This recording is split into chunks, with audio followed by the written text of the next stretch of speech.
About the same time, the Indian military marched into the valley of Kashmir, triggering what has been the longest dispute on the agenda of the United Nations.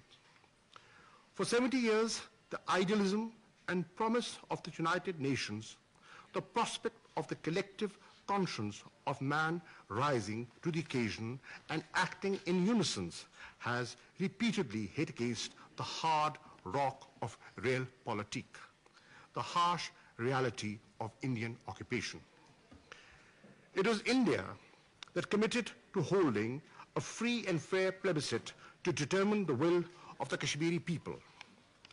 It was Indian leadership that repeatedly reaffirmed this commitment. And it is India that has repeatedly reneged on its solemn commitments, choosing instead the destructive path of genocidal repression. I have 5 questions. 1, where in the world will you find such a heavy concentration of armed forces equipped with draconian laws meant to institutionalize violence by these forces against an unarmed civilian population?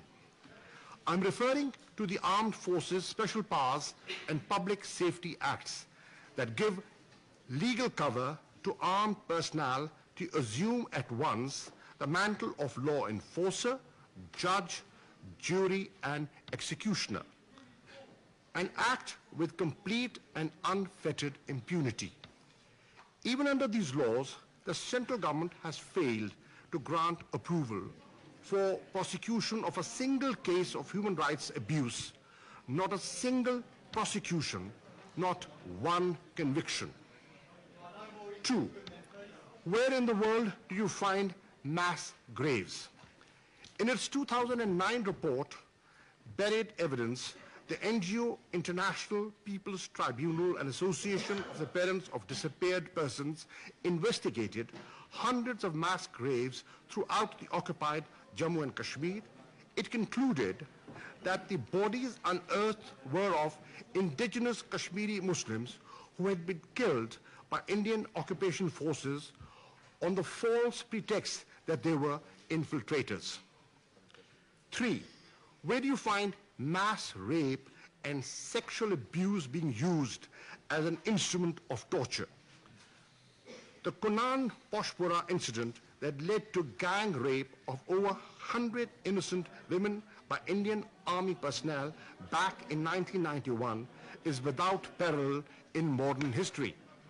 Its victims still cry out for justice. 4, where is justice for 8-year-old Asifa Bano of Katwa, who was brutally raped to death? In India, processions were taken out in favor of the rapists.